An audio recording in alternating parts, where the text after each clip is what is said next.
Welcome to Turnpaugh Talks. We're here with Dr. Erin Gattuso, and thanks for coming in today. She's recently joined the practice, and I want to start by introducing you and tell us a little bit about your journey. Okay. About how you got through the schooling you chose and why you chose, and then how you got here.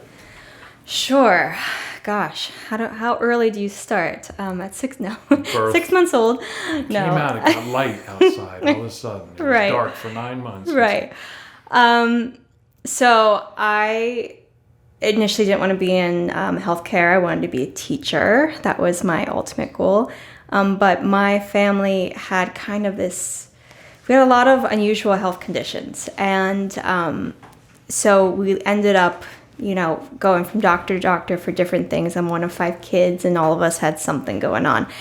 And also my father is a physician. And so I had a really interesting kind of childhood of seeing conventional medicine not always work the best for some of what my family's health problems were. And so that kind of first opened my eyes to alternative medicine. Actually, it's really ironic that we're in Lancaster because I didn't grow up in Lancaster, but there's kind of an interesting story of my mom actually took us to an Amish doctor when we were kids, and he looked in our eyes and diagnosed us and diagnosed my sister with parasites, and she had just been at Johns Hopkins for a couple months, and they hadn't picked that up.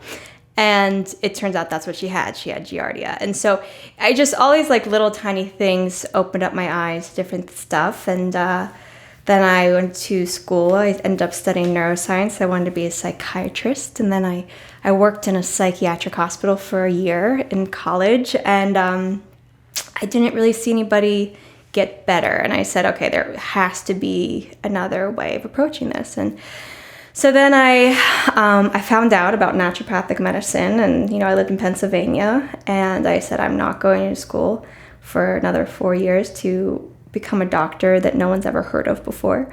Yeah. So what is a naturopathic medicine doctor? Sure. But ultimately, I ended up shadowing a naturopath, and I was like, oh gosh, this is exactly what I want to do. Here we are. So naturopathic doctors, we are actually. So I'm licensed in the state of California, and I went out to California for my training, and it's a 4-year program. And so there you have both clinical and didactic training, and we're licensed as primary care physicians basically out there. And so I basically am able to prescribe and do minor surgery, and I have a fairly large scope in quite a few states. And then some states like Pennsylvania, we have a much more limited scope. So it is kind of an interesting profession, but ultimately what we do and how we were trained, we learn the gold standard of treatment. So we know that if you have like hypertension, maybe what medication to give you, but we also know what herbs or nutrition or what other deeper thing we need to investigate is. And so that's what a naturopathic doctor does in general. Yeah. Sounds like a whole health doctor. Whole health doctor. Yeah. We do So then you decide you'd shadow a naturopath. Yeah. Even though they're not licensed in Pennsylvania, it'd be a little antiquated. Yeah. And then from there, what? I shadowed and I was like, oh crap, this is what I want to do. And so I was like, okay, looks like I'm moving to California. And so that's what I did. And I went to school there. And then when I graduated, I worked out there for 2 years. And so I worked in a pediatrician's office. And I really kind of specialized in pediatrics out there. And then different things brought me back to Pennsylvania. And I've been here for a year and a half now. Your family's still here, right? My family's still here, yeah. That's the main reason I'm back. So then you came back to Pennsylvania, and then what? Because you're kind of not licensed, even though you're a doctor. Yeah. You're not really licensed in the state, which means you can't prescribe in the state, but you can still give a ton of advice to a lot of people. Yeah. And then what? So I worked with my old mentor for a period of time, and then I joined this practice. Probably it would have been about 2.5 months ago, 3 months ago, 4 months ago. When did I join? I don't even know. It still feels very new. Right. And so that's how I got here. That's how I landed in this. But I will say I shadowed you. I shadowed you like 8 years ago. Seems like forever ago. I know. 8 years. And that was whenever you were still by yourself, right, and in your own little practice. And our paths also crossed multiple times because we kind of we went to the same conferences and that kind of stuff. And so then so you were on my radar, and then you just somehow magically opened up a practice in Manheim. Magically, right down the street from you. Yeah. Which is where I was. And so I was like, oh, well, I guess I'm supposed to go work here now. There you go. The universe brought you here. Yeah. So, yeah. And we're grateful. So you were kind of classically trained and naturally trained at the same time, right? Yeah. So the pros and the cons. But then you worked in a pediatrician's office specializing in... a couple different things. So, well, I do cranial sacral therapy. And tell me exactly, so I'm going to break, what is cranial sacral therapy? That's the question. It's kind of a hard thing to explain, but here's the nutshell. Our cranial sacral system is... When you say cranial sacral system, yes, you can break that down for me. I'm going to have diaphragm with my hands and explain it. But it's what that is the skull actually basically expands and contracts in response to cerebral spinal fluid. So cerebral spinal fluid is the fluid within the nervous system. And for the nervous system to be healthy, you need proper flow of that fluid. And so there's actually this very, very small rhythm that happens within the skull. And if you have sensitive hands, you can feel it. And it's this expansion and contraction. And you can also feel it the whole way down the spine, particularly in the sacrum, which I say the tailbone for people because it's easier for people to understand.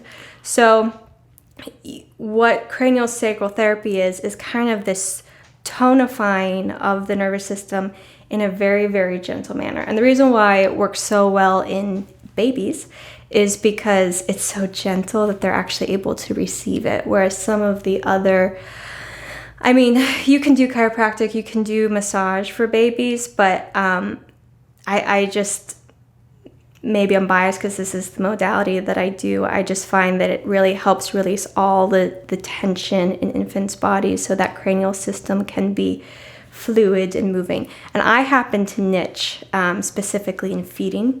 So for babies that were having trouble breastfeeding, I get the privilege of working in that really special bonding time between a mom and a baby.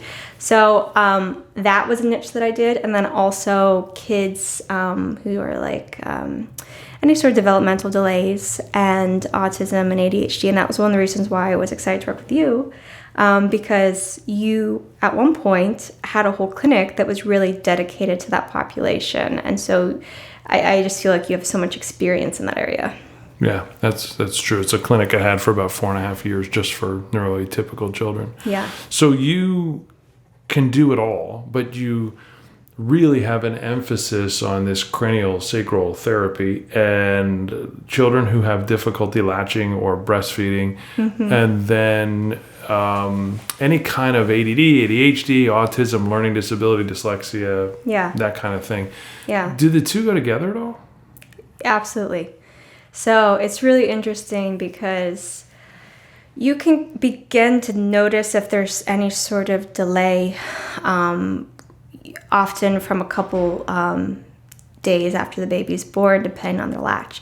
The latch is really like the first reflex that really sets up the entire nervous system. So if there's any sort of compromise with the latch, that can potentially have more downstream effects as they grow older. So it can be a cause of a learning disability or in running parallel with it?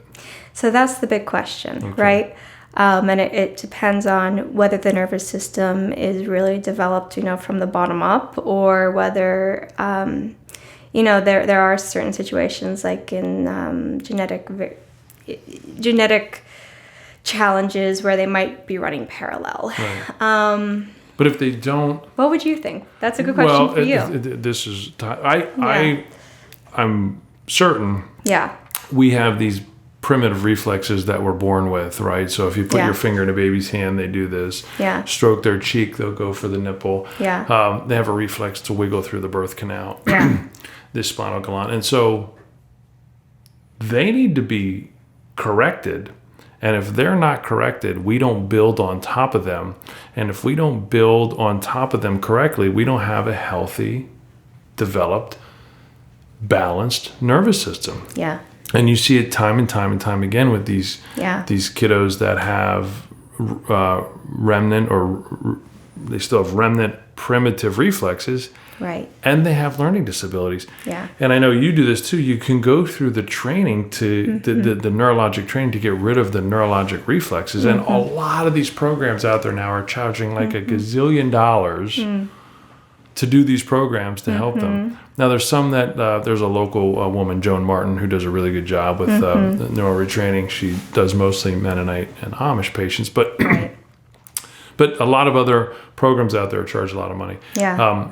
And some are really great, and some I don't think are as great.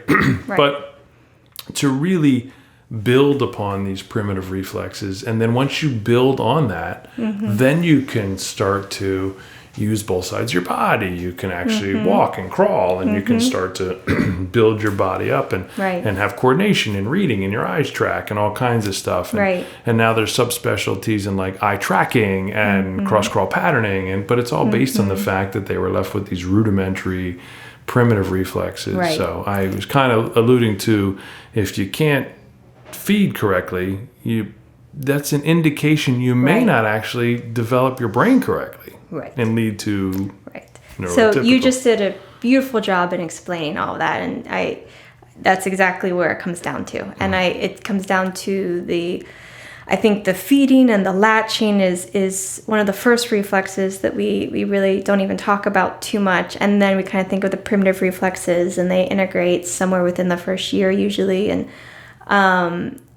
all of those have to be in place for the nervous system to mature in a healthy, systematic way. And ultimately that's what we're trying to accomplish. And you had the brain balance program at one point, and for the people who are watching who don't know the term, is functional neurology. You are certified in that. That's one of your trainings that you've had.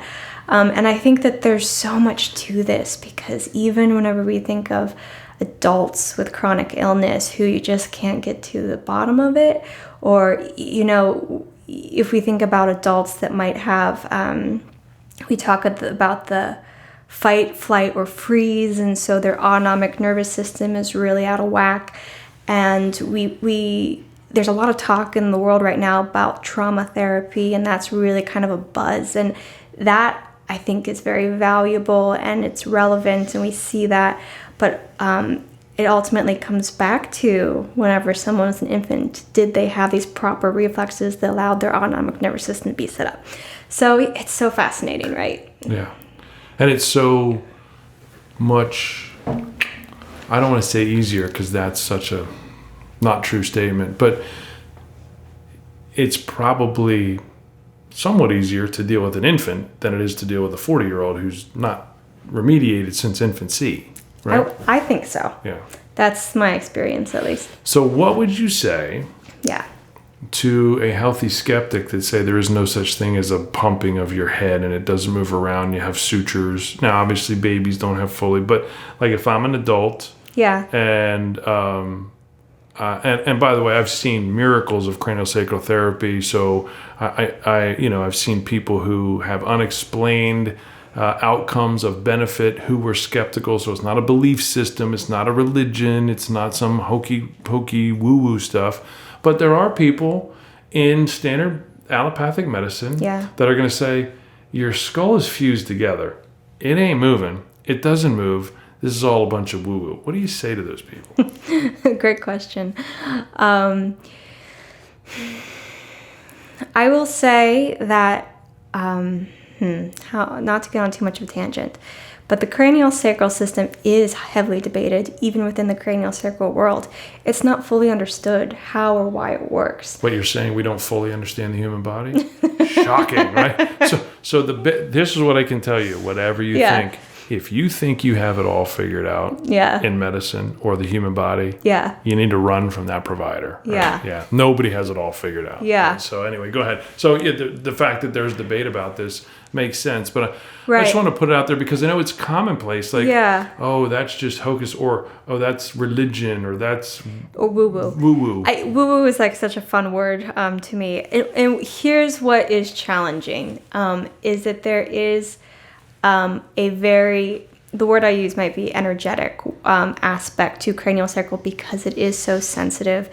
And we are just now beginning to understand the science of why those things do make an impact. So there's this wonderful TED Talk, actually, and I cannot remember the lady's name, but she's a neuroscientist. We'll find it. And she goes and explains how there's certain parts of the nervous system that only respond to the lightest touch. Mm-hmm. And that whenever we are talking about really changing emotional responses, that the light touch makes a much larger impact than the deep touch. And so well, that's true too. I'll just use an example from a simpleton. Sure. If I bang my elbow and it hurts, I rub it. Yeah. So I hit those large 1A afferent fibers because the pain fibers are C fibers. Yeah. So light touch tends to negate pain. Yeah. And we see this dramatically in a burn victim because they burn off their light touch fibers, and what do they feel all the time? Pain. Yeah. So light touch has a dramatic neurologic effect on the human brain. Right. When it comes to pain and emotion. Right. So, totally. And so that's something they're just starting to figure out and understand. I wish I could remember all these TED Talks. There's this other guy, he's actually not a TED Talk, but he's a Harvard-trained neuroscientist, and he studied cranial sacral therapy, and he did his entire thesis on what actually is the cranial sacral fluid. What is it? What's in that medium? And what's the purpose of it? And he goes in to explain that it's basically one molecule away from seawater, which is really fascinating. And it nourishes the entire brain. I almost want to look it up and reference it. We'll reference it. Yeah. Delaney will find it. She's our correct. She'll find it. It goes into just basically saying, what his hypothesis is basically that it is a medium of this. This is a little woo-woo, but I'm going to say it. You're going woo-woo on I'm me? going woo-woo on you. Cranial sacral's not woo-woo enough for going woo-worry? But it's basically saying that this medium is medium of the spirit of the soul, and we see that consistently throughout different traditions too. So in yoga, there are certain monks that will actually cut the frenulum, which is just so interesting. Now it all comes back to the tongue and the mouth and all this stuff, and of the frenulum of their tongue, so that they can this is really getting out there, but it's interesting, put their tongue up into their sinus cavity, and they felt that if they could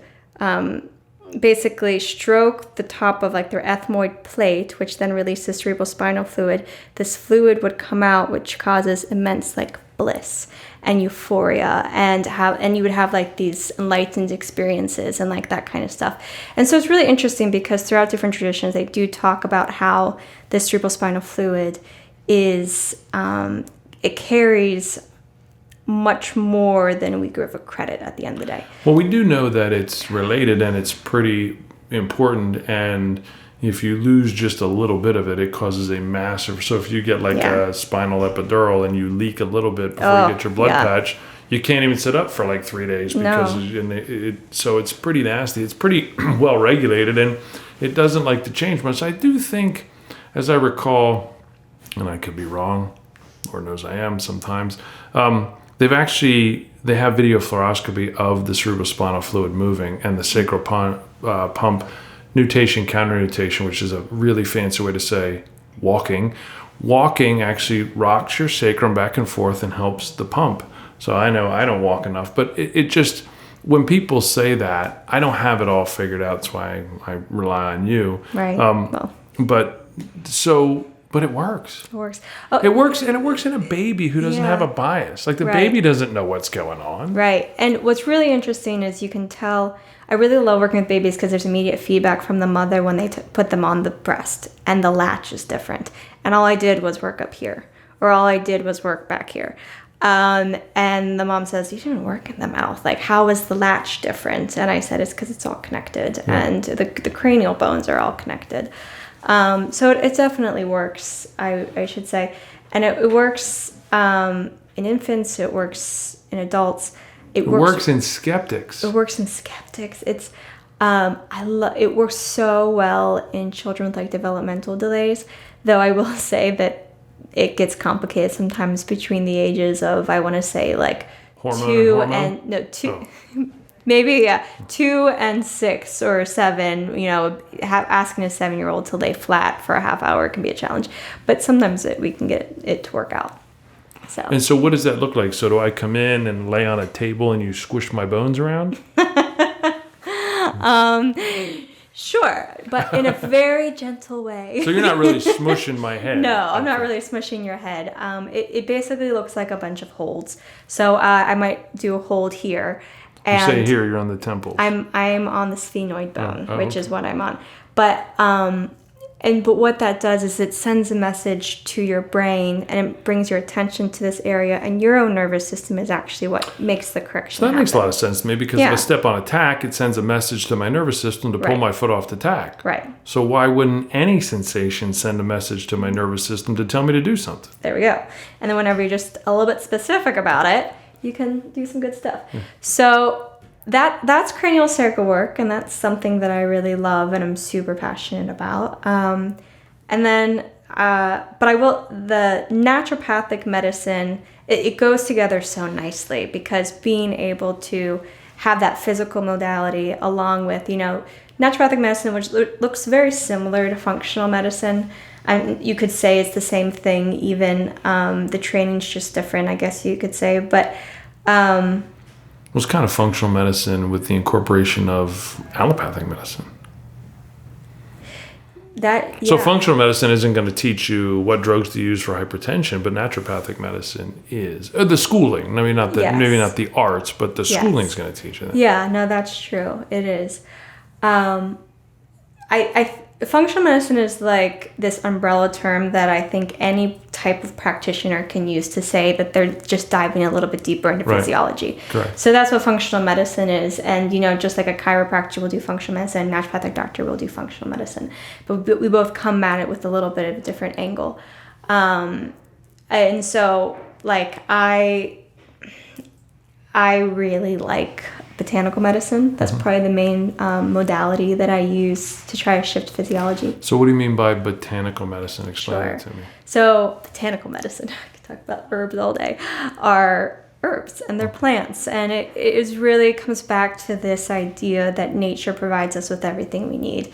God provided us with everything in our backyard that we could need for all diseases and that kind of stuff. And that ultimately nature's smarter than we are.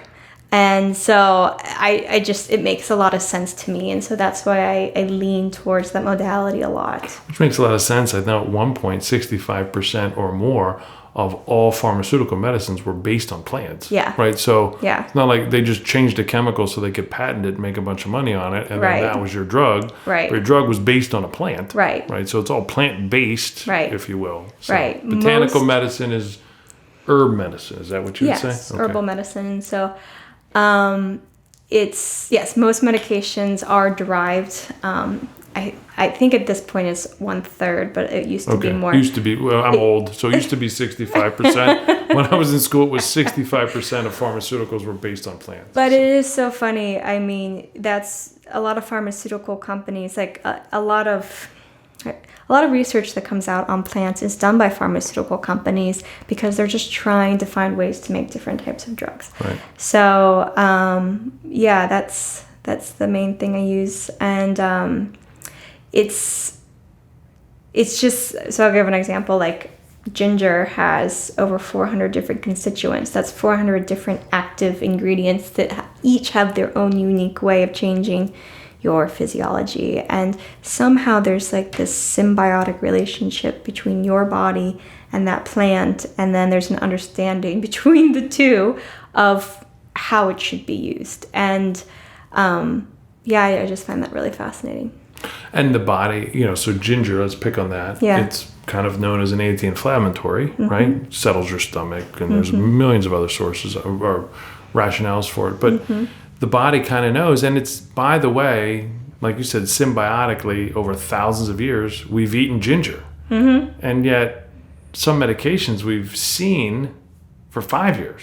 And the body's like, what is that stuff? I haven't grown up with that. I mean, I don't know what that is, right? So, Yeah. And it is funny. I was just thinking about a lot of people, they call conventional medicine traditional medicine. And actually that nomenclature is often misused by people. That's a good point. I should call it allopathic medicine. Yeah. Allopathic, well, traditional means it's traditional. It's things that have been done for over thousands of years, right, versus modern. Really, modern medicine is allopathic medicine. Right. So it's interesting. It's a good distinction. Yeah. Yeah. So, and I very much try to use that terminology, but thank you for correcting me. It's not traditional medicine, because traditional medicine is what's done for thousands of years. Allopathic medicine is new, and I'm not knocking allopathic medicine because it has its benefits, but people say, there's nothing to that stuff. But if I'll pick on one that I think is one of the oldest medicines in most cultures, licorice. So licorice root absolutely has a medicinal effect. We know, if nothing else, it's raising your blood pressure through the 11-beta hydroxylase enzyme in the adrenal gland. But the point is, it has an effect on your blood sugar and your blood pressure. We know the mechanism. Yeah. And it's going to affect blood pressure and blood sugar to the point that it is a risk for you if you have high blood pressure. Right. So to say those things don't do anything, it makes a big difference. And it makes a difference probably too, where it was grown, what the weather was, right? So, which would make sense, because if it's a dry season, I need a dry ginger. Yeah. I don't know. Yeah. Or if it's a wet season, I need a wet-grown ginger. So, right? No, it's so interesting. I honestly, it's funny because before I came to naturopathic medicine, whenever I heard someone talk about herbal medicine, I thought, you mean like chamomile tea? Like, I was like, does that really do anything? And I had such skepticism towards it. And I remember when I went to school, I'm like, I'm going to scientize natural medicine. That was like a goal of mine. And I realized how faulty that goal was ultimately. But, and I never forget, I went out for my interview and I got a free visit at the clinic. And they said, so I went and they gave me one bottle of herbs. And I went home and I researched this, and what ended up happening is I took this bottle of herbs, and within 2 days, something that I've been struggling with for years and had tried so many medications, had gone to different specialists with, went away. And ultimately what they gave me was Vitex, which is chasteberry. And so I remember being like, what is this magical pill? Like, what is chasteberry? What is chasteberry? And I remember like Wikipedia in it, like, what is chasteberry? And it was like, chasteberry has been used since the ancient Egyptians.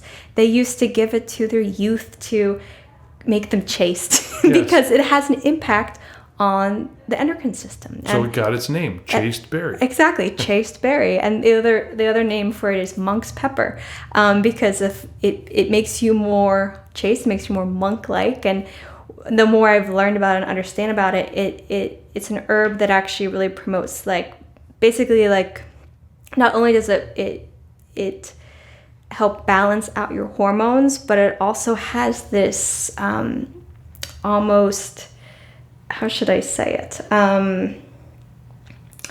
Like ethical impact on your, like moral impact on your system. And so whenever I used chasteberry for a while, and I saw that it actually was like almost changing my perception on life a little bit. Almost like your mental, Yeah.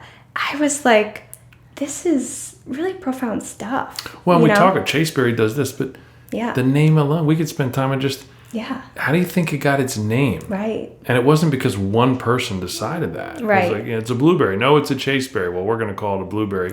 But it worked on so many people in such the same way that it became chaseberry. Right. Right. And like monk's pepper, it will lower your aggression. Like when I take chaseberry, I like nothing makes me angry. We need to get some chaseberry. I am happy. You know, it's same thing with holy basil. And I had the privilege this past summer of working at Lancaster Pharmacy, which is a farm that only... Pharmacy spelled... Pharmac. And they only grow medicinal herbs. And I was, picking... I was like this long line of holy basil. And holy basil is a really commonly used herb in Ayurveda. It's probably one of the mostly common used herbs. But I had never really come into contact with it in such a dramatic way. And that day I was so blissed out. I hadn't taken, I was just around it. Yeah. And it had it's called holy basil because it helps you in a way feel more holy, feel more connected to the world around you in a way that other herbs might not. And so I just love it. And I could talk about plants all day long. Do you think we have to be around the living plant, or can you actually take it in an extract, or how does that work? You can definitely take it in an extract. But I think there is something to be said about living plants. I think there's probably something to being in nature touching holy basil. Yeah, that's for sure. Yeah. So yeah, just fun stuff. I could talk about plants for days, but... So plants and children and learning disabilities and aggression reduction and a better world and a place. Sounds like you would just make the world a better place. If the world came to see you, it would just be a better place. Peace in the Middle East and all kinds of stuff, right? Yeah, that's what we're going for. Yeah. Yeah. So that's wonderful. Cool. So we alluded to right before, you had mentioned... we talked a little bit about, I know it's a big topic now, fasting, and I know you spent some time in fasting. Yeah. The world's probably one of the world's most researched fasting clinics. Yeah. So. That was really interesting. On my road trip from California to here, I ended up staying with a colleague who worked at this water fasting facility. So I just stopped and I did rounds. Which is called? It's called True North. True North, which, by the way, is... maybe the world's most... I think it is the world's most researched and well-known fasting facilities. Definitely in America. Okay. There might be some in Russia, but that are more. But I did one round. And they're full medical, right? They're medical doctors and staff. Oh yeah. Right? So this isn't woo-woo. No. So it's a really interesting place. People stay there. The average stay is 3 weeks long, and they get checked on by a doctor 3 times a day, and they get their vitals done, everything like that, and they get their blood work done once a week.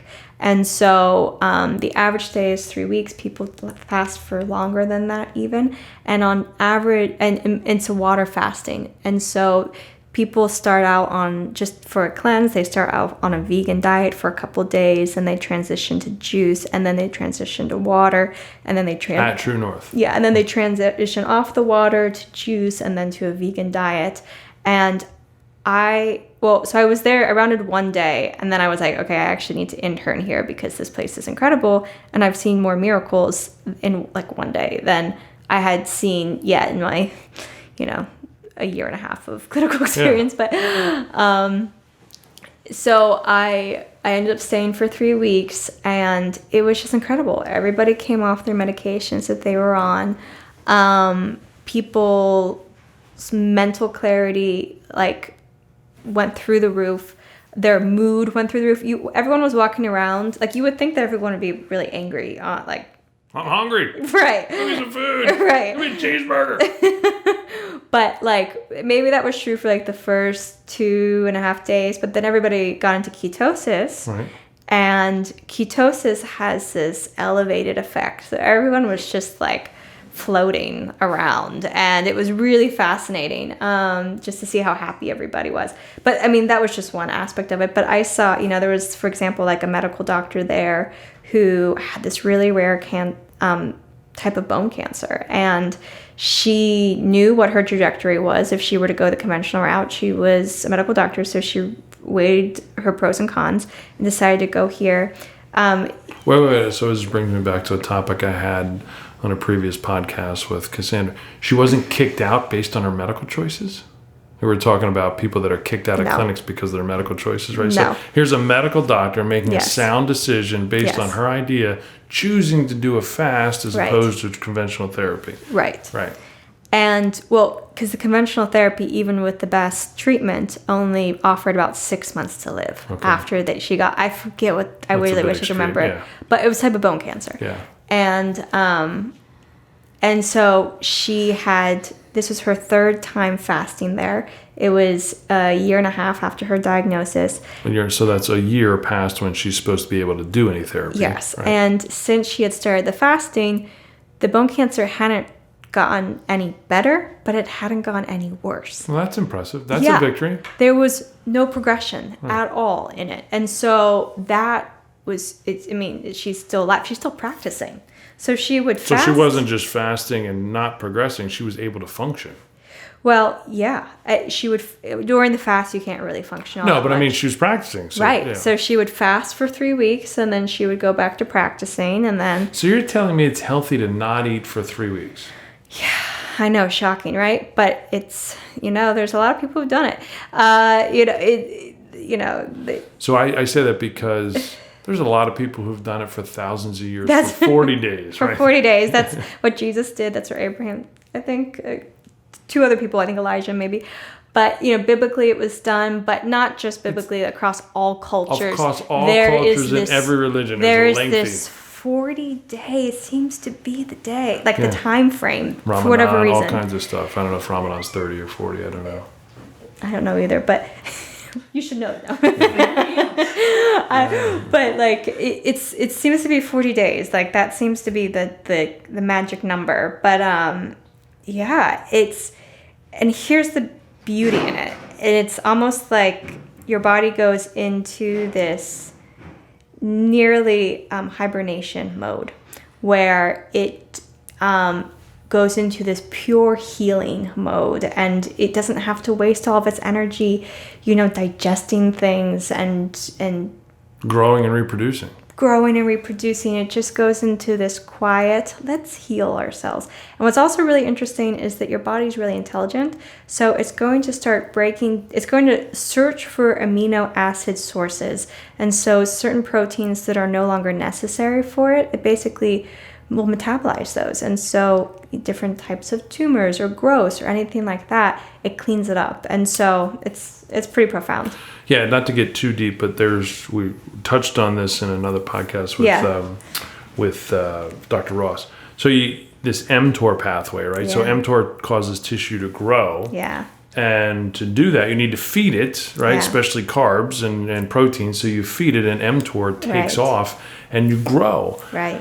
When you don't feed it, and mTOR isn't activated, then you go through autophagy, which is exactly what we talked about. So cells break down, you use the amino acids of tissues that are not essential, and you start to repair things. Well, tumor is not essential, and you get these senescent cells, which are kind of in hibernation, and you say, okay, are you going to come back to work? Or if you're not, I'm going to basically get rid of you, and they go and clean house. Right. So all this stuff, it's fascinating to me. Yeah. So modern medicine is kind of catching up with traditional medicine, right? So modern medicine well, you're going to do that wacko fast?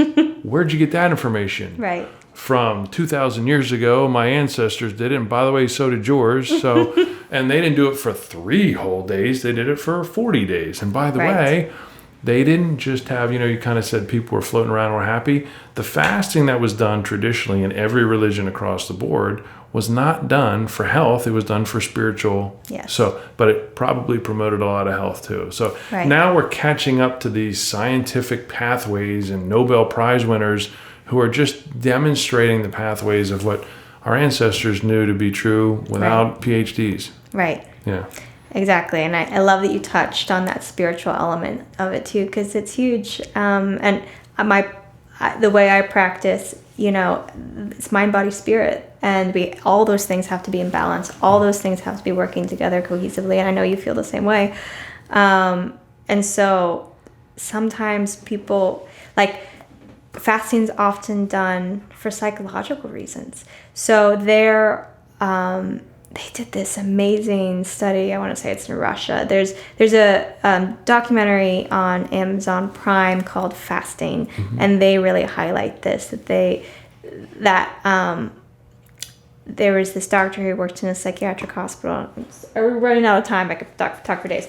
But no time. We might keep you here all night. I just needed to check and see. Yeah. But he worked in a psychiatric hospital, and someone came on like on a full-blown schizophrenic episode, and the person refused to eat, and everyone was like, "He's not eating. We have to force feed him." And he's like, "Let's just see what happens," basically. Yeah. So this guy didn't eat for 20 days. He drank water, but he didn't eat for 20 days. After 20 days, his mind had completely corrected itself, and it really kind of like woke this doctor up, because he was like, well, what if we do this for other patients? So then he started putting all these psych patients on these long fasts, and he saw that people leaving the psych ward. What'd you say? People leaving the psych ward. Right, people leaving the psych ward. That's fascinating. So I got to digress, because it's where my brain goes, right? Yeah. So when we eat, we break our food down, our proteins down to amino acids, and then we have this large neutral amino acid transporter, which is basically the boat that carries the amino acids we eat into our brain. And from that, we choose to make neurotransmitters, whether it be dopamine or serotonin or whatever. But if we don't force feed that, then the body's going to go into this autophagy and break down what it needs in the perfect proportion that it needs, and use the right chemistry that it's supposed to have. That's pretty fascinating, right? So I think the body's smart. Yeah. Really?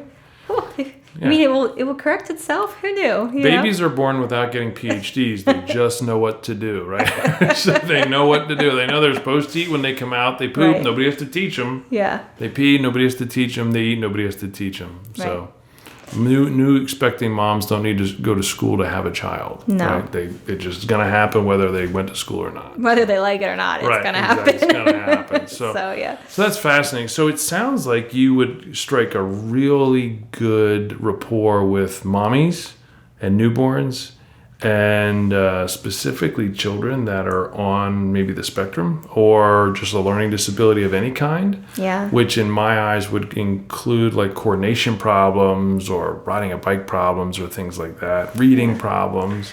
All of those things. I actually treat a lot of kids who are on either like have like G or J tubes too. Oh, okay. And some of like these higher. So what's a G or a J tube? So it's basically whenever you're being tube fed because for whatever reason you can't orally take in food. Usually so these are kiddos that of have feeding tubes, right? Feeding G or tubes. J is a more scientific way to say feeding tube. Right. Okay.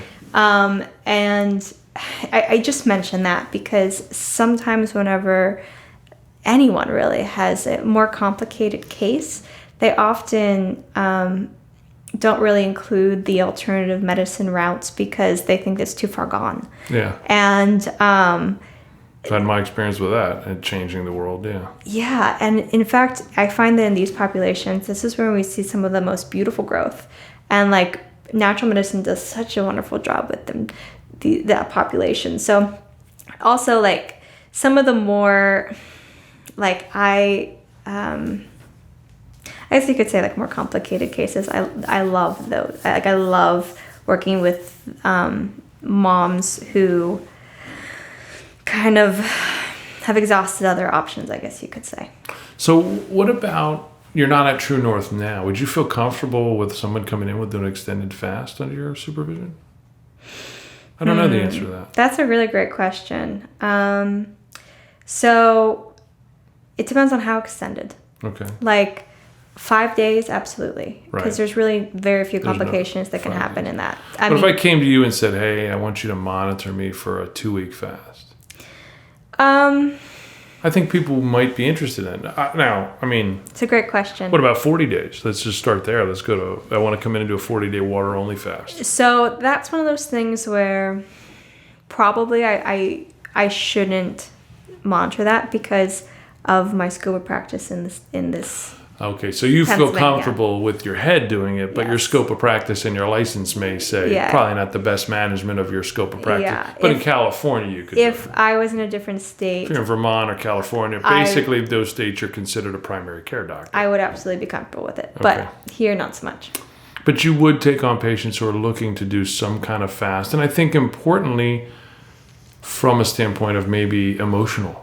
Mm-hmm. Right? And then you would tie a lot in with the emotional healing aspect with the fasting and the cranial sacral and different pieces. Oh, that would be really fun. I haven't had the opportunity to do that with anybody, but I think that you could really make a huge shift. Well, based on this dialogue, I think that's a can of worms we should open or could open because we could open, behavior, mood, fasting, cranial sacral. I think it's all kind of tied together, right? Yeah. Totally. And what's really interesting is that whenever you do cranial sacral on someone who has been fasting, their body just releases these patterns that they've held on to so tightly so much faster than they normally would.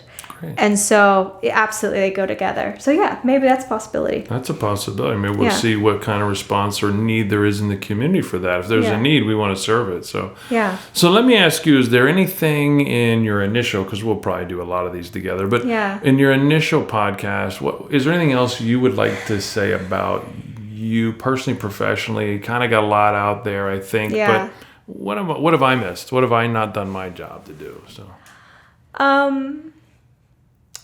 I think we've really touched a lot of different things. I have to say that not to promote Turnpaugh Health and Wellness, but feel free. But I just have to say that I've really enjoyed, I've been here for 4 months, I don't know, because there is so much of this dialogue with other practitioners, and I just feel like every day I'm kind of just learning a lot, and so I'm just happy to be here.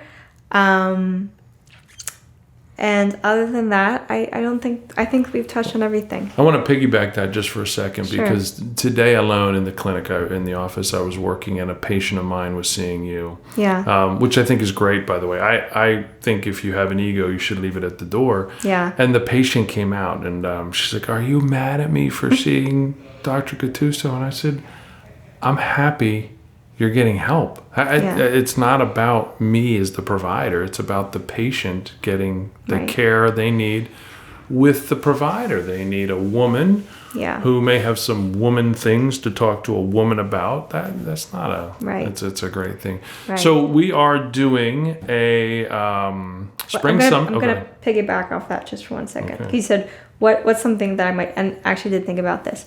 For that person in particular, the reason why it was interesting, I will say I personally am a very sensitive and emotional person.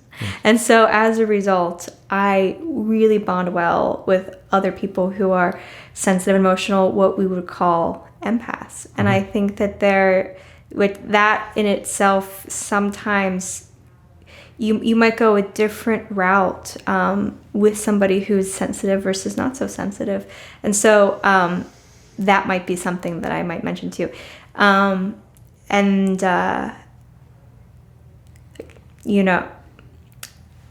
I guess I could say with the cranial, the herbs and all that kind of stuff, that's been the modalities that have helped my healing the most, which is why I feel confident that I know that they can shift other people very well. So that would be my closing statement. And now to the Spring Summit. Yeah. So the Spring Summit, which is April 25th to the 26th, it's going to be available to clinicians as well as public, patients who want to learn or public who wants to learn more. Yeah. And what's your topic? What are you going to be speaking on?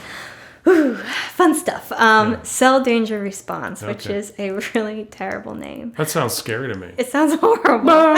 Cell danger response. So give me the 30-second primer. Yeah, sure. Cell danger response. Cell danger response is a theory coined by Dr. Rob Navio on basically the biological underpinnings of autism. Not just autism, but also probably a lot of different chronic conditions, just depending on when the cell danger response gets initiated, it causes a different symptom picture.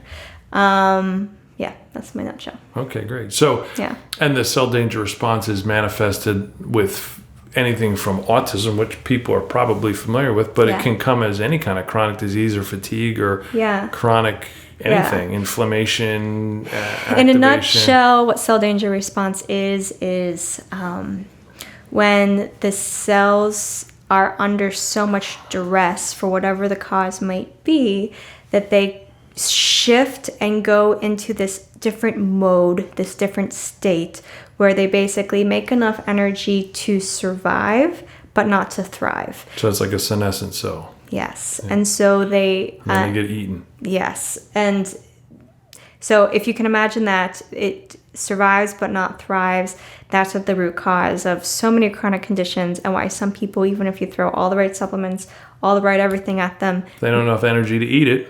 It's not going to do anything. Yeah. They only have enough energy to just get through the day. Right. So the cell danger response can manifest as really any chronic condition. Yeah. So we see it, and I know Dr. Navio has published some work on autism. Right. Some more dramatic. Yeah, some more dramatic expressions of it and manifestations of it. But it can be just, if my cells aren't working, I could be tired, or I could have diseases that are named. And by the way, named and treated that don't get better because the cells aren't able to even take the allopathic medication in. Right. So they're not going to get where they're going. Right. So that'll be fascinating. I can't wait to listen to that. That'll be great.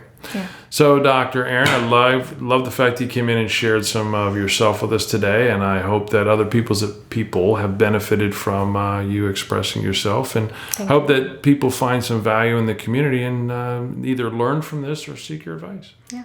Thank you. Thanks for so having me.